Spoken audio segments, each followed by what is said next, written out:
KKND 678화 해군군사 전문지 네이버 뉴스 번역. 한국 대잠전 능력의 핵심. 중국, 일본 잠수함들의 음론 데이터를 축적하는 해양정보함 신세계함. 진용 S300 무인기 탑재한다. 기억하실 분도 있으실 겁니다. 해군 소식의 정통한 전문가에게 대한민국과 일본의 해군력에 어느 정도 격차가 있다고 생각하느냐고 질문했던 적이 있었는데요. 당시 전문가는 일본의 해군력을 100으로 봤을 때 대한민국의 해군력은 30 정도라는 답변을 들려준 적이 있습니다.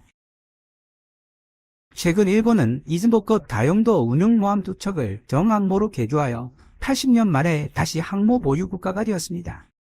포옹석 대함 유도탄 시대에 항모는 덩치 큰 표적일 뿐이다 라는 비판도 있지만, 그럼에도 불구하고 현대해전에서 항모는 대체가 불가능한 전략자산이라는 반론도 만만치 않습니다. 마침 프랑스의 유명 군사 전문지인 메타지 벨스도 지난 2024년 3월 3일에 Why does the aircraft carrier remain the most powerful tool of a modern navy? 항공모함이 현대 해군이 보유할 수 있는 가장 강력한 전략자산으로 남아있는 이유는 무엇일까? 라는 흥미로운 제목의 기사를 게재했는데요. 이 기사도 기회가 닿는다면 번역해보도록 하겠습니다. 어쨌든 항모를 2척이나 보유하면서 항모 한 척당 14대, 최대 28대의 스텔스 전투기 F-35B를 함재기로 운용할 수 있게 된 일본의 해군력이 급상승하게 될 것이라는 사실은 명확합니다.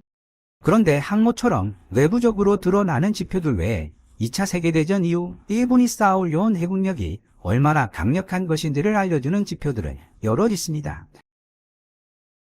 일본은 8척으로 미국 다음으로 많은 수의 이지스 구축함을 보유하고 있고, P3C 대잠 초계기를 44대, P1 대잠 초계기는 30대 이상 보유하고 있습니다.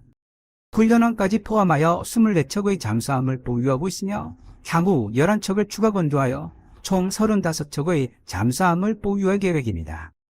이에 비해 대한민국은 P3C 대잠 초계기 16대와 P8 포세이돈 대잠 초계기 6대를 도입할 예정이고, 잠수함 21척을 보유하고 있으며 현재 3척을 추가 건조 중에 있습니다. 전투와 직접적으로 관련된 이지스 구축함이나 잠수함 숫자에서는 한일 간 격차가 상대적으로 크지 않지만, 전투를 지원하는 지원함 숫자에서는 상당한 격차를 보이고 있습니다.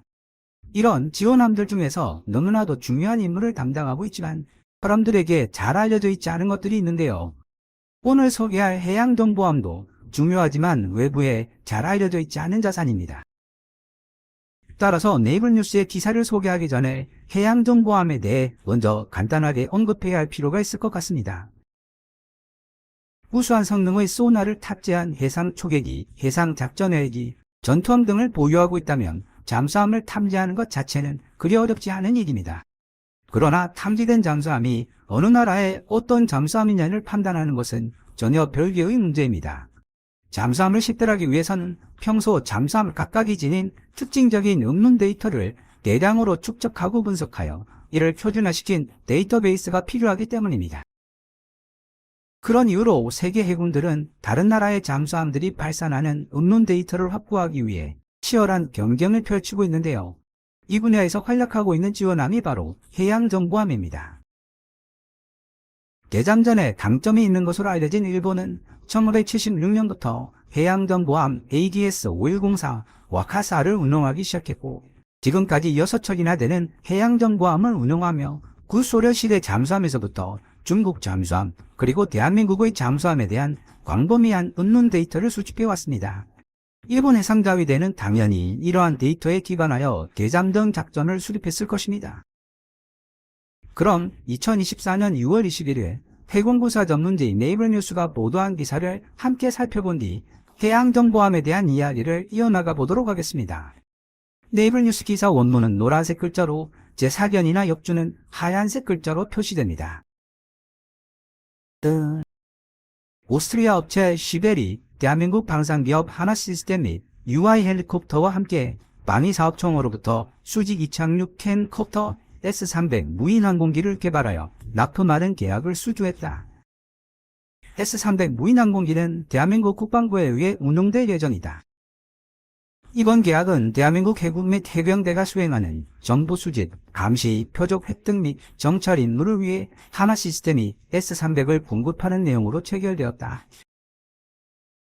대한민국 해군은 10년 넘게 쉬벨의 고객이었으며 S-100 무인기들을 이용해 정기적으로 해상 정보 감시 및 정찰, ISR 작전을 수행해왔다.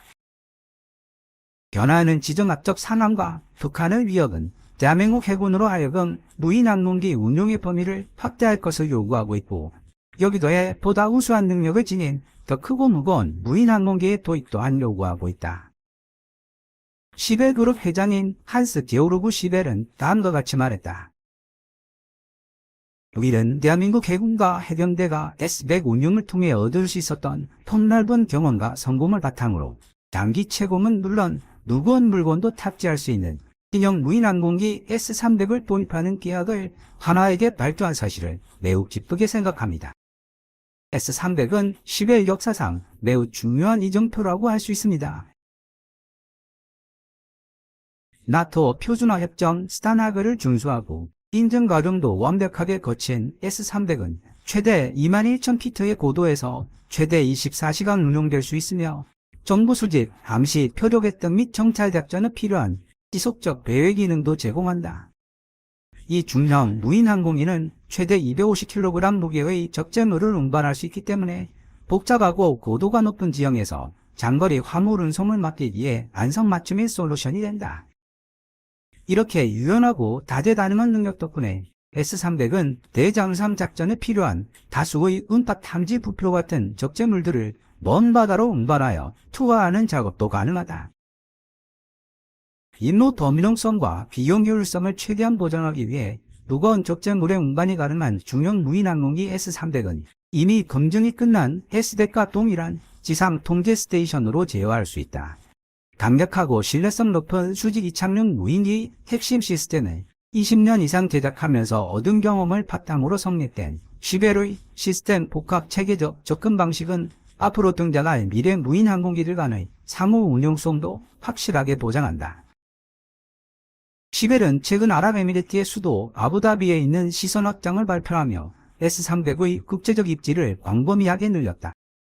그러나 이 새로운 플랫폼 S-300이 지니고 있는 개방형 구조는 도입 국가의 주권을 수호하는 데 필요한 요구사항뿐만 아니라 절충교역 성립에 필요한 요구사항들도 충족할 수 있도록 보장할 것이다. 지금까지 2024년 2월 21일 해군군사 전문지 네이버뉴스가 보도한 기사 Shebel wins Camcopter S-300 contract for ROK Navy. 시벨 대한민국 해군을 위한 캠코프터 S-300 계약을 수주하다를 번역해보았습니다. 해당 기사는 지난 2월 24일 TKMD 시청자분께서 이메일로 제보해 주셔서 알게 된 기사입니다. 이메일을 보내주신 시청자분은 좀 더 많은 사람들이 해양정보함에 대해 알게 되었으면 좋겠다는 코멘트와 함께 기사 링크 및 관련 자료를 함께 보내주셨는데요. 사실 저도 이 자료를 보고서야 해양정보함이 어떤 역할을 맡고 있으며 대잠전에서 얼마나 중요한 요소인지를 깨닫게 되었습니다. 좀 더 상세한 내용을 알고 싶어 구글링을 하며 주요 군사 강국들의 해양정보함 운용 현황을 조사해봤습니다. 그 결과 중국 12척, 러시아 7척, 일본 6척, 그리고 대한민국은 신세기함, 신기원함 2척의 해양정보함을 운용하고 있다는 사실을 알 수 있었습니다. 미리 말씀드렸다시피 일본은 이미 1976년부터 해양정보함 JS 와카사를 운용하기 시작했고 지금까지 총 6척의 해양정보함을 등원해가며 동북아 지역에 배치되어 있는 잠수함들의 운론 데이터를 축적해왔습니다. 그에 비해 대한민국은 1993년이 되어서야 비로소 1,000톤급 해양정보함 신천지함을 보유할 수 있었는데요. 안타깝게도 이 신천지함에 탑재된 장비들은 너무 구형이었고 정보 분석 능력도 현저하게 떨어질 수밖에 없었습니다. 결국 신천지함은 2013년 조기 퇴역이라는 운명에 처하게 됩니다. 사실 이때만 해도 대한민국은 한반도 주변 해역에서 발생하는 주요 해양 정보들, 예를 들면 저류, 수온 등 해군 작전에 필요한 기초적인 해양 관련 정보와 주변국들의 전투함들이 발산하는 각종 전파와 음량 정보 같은 핵심 해양 정보들의 대부분을 미 해군이 운용하는 해상형 정보지휘 통제 시스템 GCCSM의 하부 체계인 KOED를 통해서 제공받았다고 합니다. 하지만 미 해군은 그들의 필요에 따라 정보를 가공하여 선택적으로 제공했고, 이에 한계를 느낀 우리 해군은 독자적인 해양정보체계 구축의 필요성을 절감하게 됩니다. 그 결과 탄생한 부대가 바로 2012년 2월 창설된 해양정보단입니다. 현재 해양정보단은 두 번째 해양정보함 신세기함을 2003년에, 세 번째 해양정보함 신기원함을 2013년에 취역시켰고, 2021년부터는 네 번째 해양정보함 AGX-3 건조 사업을 추진하고 있는 중입니다.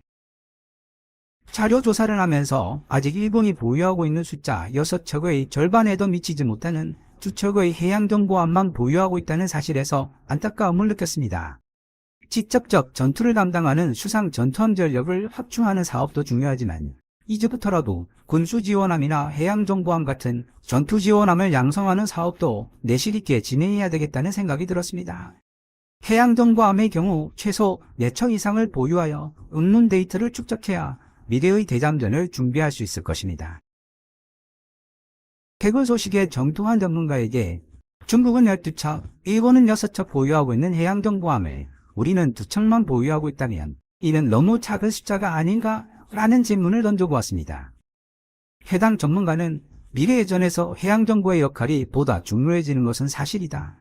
따라서 해양정보함의 숫자도 많으면 많을수록 좋다는 사실을 해군 사령부도 알고 있다.